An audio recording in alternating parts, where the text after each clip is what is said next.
বাহ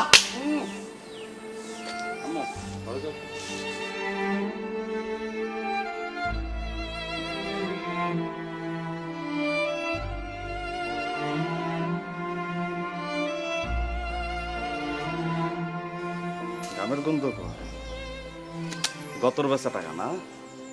এই ভালো, খুব ভালো।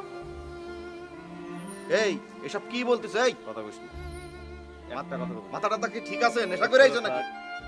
চুপ করে থাক, আমার কথা কতি। কি হয় বড় ভাই? পাড়া পড়শি বড় ভাই? এইসব এলাকার পাড়া তো বড় ভাইদের জন্য মানুষের সংসার অশান্তি হয়। এইসব নাং নিয়ে ঘুরিস তুই বাদার চোখ। বিয়াদব, তোর মাথা ঠিক আছে? তুই কারে কি বলতেছিস? আরে মার পেটের ভাই হইলে কি শুধু